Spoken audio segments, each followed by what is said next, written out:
आंसू आरोप लगा रही है कि सरकार की टीम नहीं पहुंच रहे हैं या उसके कार्यकर्ता नहीं जा रहे हैं। नहीं तो आप तो देख रहे होंगे, मीडिया वाला भी देख रहे होंगे कि हम लोग का टीम जो है विशेष करके हमारे कांग्रेस पार्टी की जो टीम है यहाँ बरहवा प्रखंड में, जहाँ ये जो है आपदा आया हुआ है, तो रोज़ नज़र बनाए हुए हैं। और हम लोग रोज़ माननीय मंत्री से भी हमारी संपर्क हमेशा होते रहता है, वो भी निर्देश देते हैं। और हम लोग रोज़ जो है नज़र बनाए हुए और डेली हर क्षेत्र का हम लोग दौरा करते हैं। आप न्यूज़पेपर में भी पढ़ते होंगे और सबके माध्यम से भी आपको देखते होंगे कि हम लोग दौरा करते हैं। उन लोगों का काम है सिर्फ आरोप लगाना। वो घर में बैठ करके वहाँ जो है सिर्फ आरोप लगा सकते हैं, लेकिन पब्लिक के बीच नहीं जा सकते। लेकिन हम लोग जो है पब्लिक के बीच जाते हैं, हम उनके सुख दुख में साथ तो कम से कम रहते हैं।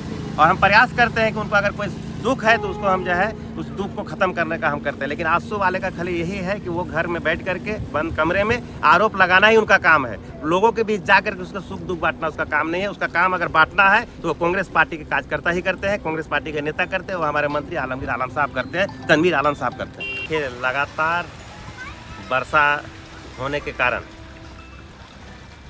आपका गुमानी नदी का पानी जो है ओवरफ्लो हो गया। और लगातार हम लोग माननीय मंत्री आलमगीर साहब के निर्देश पर 3-4 दिनों से लगातार हम लोग जो है इलाका से लेकर के वहाँ बरहेट जो बैरेज है खैरवा में, वहाँ भी हम लोग जो है रोज़ जा कर के भी वहाँ हम लोग संज्ञान लेते हैं कि वहाँ से पानी का बहाव लिमिट पर हो, ताकि हम लोग का इधर जो है हानि जान माल का या फसल का कम हो। लेकिन प्राकृतिक विपदा इसको हम कहेंगे कि वर्षा जो है लगातार 3 दिनों से जारी है। अभी भी मौसम ख़राब है। और रात में माननीय मंत्री के द्वारा वहाँ जो फाटक 2 खुला हुआ था उसको जो 2 बंद था, उसको 4 बंद करवाया गया, जिसके चलते पानी कमा है।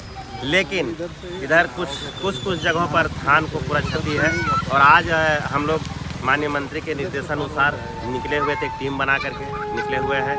आपका बिशनपुर के नक्सिमल, धर्मपुर, आपका हस्तीपाड़ा, जूही बन्ना पंचायत के, उसके बाद आपका अगलोई के जादव नगर, इधर कुछ लोग हमारे हैं सिरकुन, हरिहरा और आपका दरियापुर पर क्षेत्र में भी कुछ गए हुए हैं।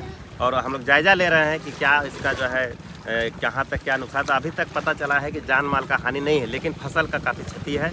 और हम लोग यहाँ कुछ जो हमारे अंचल अधिकारी हैं उनको भी हम लोगों ने निर्देश दे रखा है कि आप भी अपने स्तर से जाँच वगैरह करके देखिए, अगर कहीं जान माल की हानि होती है तो उस पर नज़र आप बनाए रखिए और उसको मदद पहुंचाने का आप काम कीजिए। अब ये जो प्राकृतिक आपदा के कारण जो ये फसल वगैरह क्षति हुई है, हम लोग पूरा आकलन जो है इसका निकाल रहे हैं। और आपका वस्तु स्थिति से पूरा जानकारी हम लोग माननीय मंत्री जी को हम लोग करवा रहे हैं। अब आगे का जो है हम लोग चाह रहे हैं कि पानी नहीं हो।